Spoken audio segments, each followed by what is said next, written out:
I began by asking the Sheikh if his ambitions for Dubai have changed since the real estate crisis. I don't call it crisis. It's a challenge.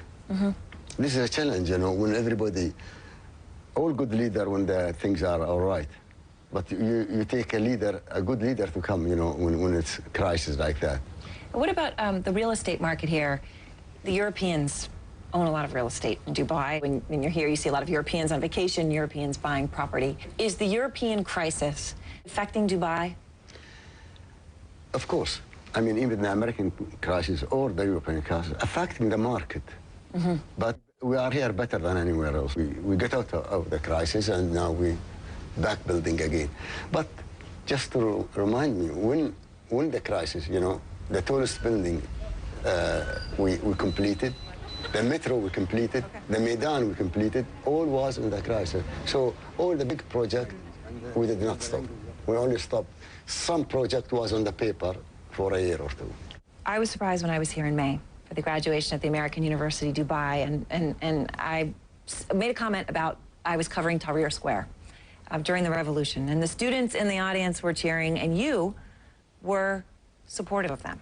And I wasn't sure whether you would be supportive of them. I didn't know exactly how you would react. So what is your view of the Arab Spring? I said that in 2004. I said, please change or you'll be changed. You were talking about Arab governments. The Arab government. The Arab Spring is the people who waited for a long time. And some government are serving themselves and not they serving the people. And the people want to war. If you look at Egypt with the first round of elections, they have democracy, but democracy is going to elect the Muslim Brotherhood and the Salafis, very conservative Muslim groups. Some people have said they're worried that Egypt, which is so important to the Arab world, could become like Iran. That they could democratically choose to be like Iran with an Ayatollah, with a totally religious society. Do you have that fear at all? No, I don't, because Egypt has a very strong army watching what's happening and giving the lead for this party. And what about in Syria? What do you think is going to happen in Syria? I think Syria is more complicated than Egypt or Libya because they have Iraq behind them, they have Lebanon, they have, you know, Hezbollah, all that.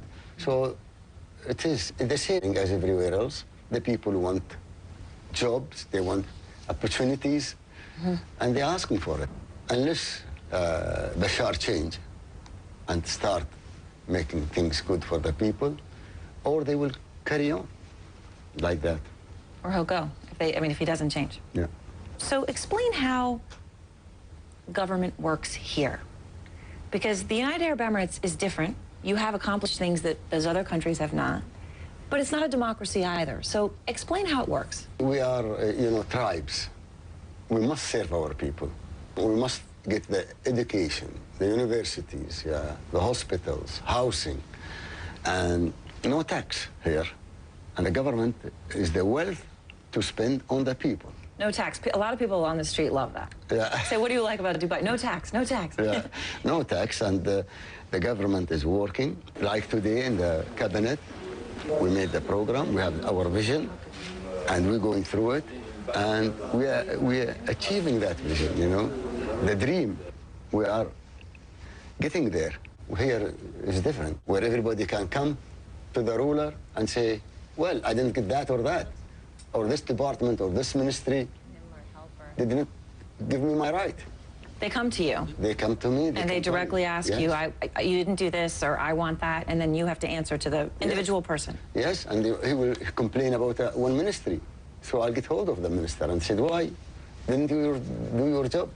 So transparency is here more, you know.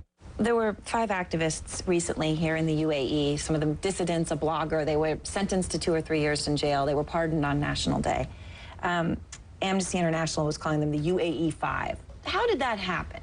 Because my understanding is one of them was saying that all of the free things in the UAE, the free health care, the free education, no taxes, he said it was buying off the people, trying to give them money so they're happy so they don't demand change like in Egypt, like in Syria.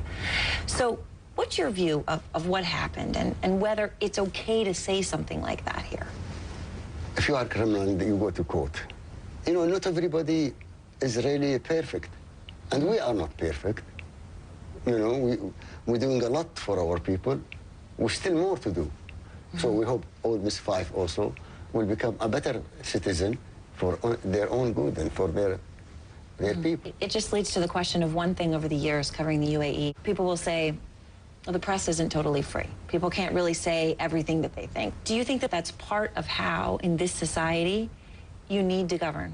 As long as they don't say something wrong about a person or whatever it is, they can't say anything they want. As I told you, we are not perfect. We are still learning. We're trying to do our job right, and we're trying to help our people. We have our own democracy. You cannot transport your democracy to us. We are different. And for example, our democracy coming from the Quran. And, you know, as long as you don't step on somebody else, you are free to do what you like. When people look at you, they say, okay, your family has ruled Dubai for 200 years. Yeah. Your son, Hamla, will rule after you, father to son. Will that continue forever, do you think? As long as the people want that.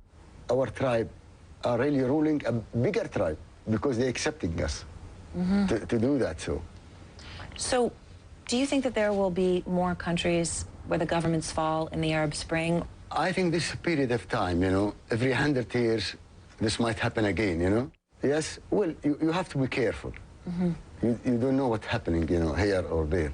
But I think the Gulf state is safe for the time being. The issue I'm curious about with the welfare system, it's an amazing thing to have free healthcare and free education and no taxes. It's a good thing. But it also sometimes could be not a good thing because maybe people are a little complacent or they get a little bit lazy because they know someone's going to take care of them.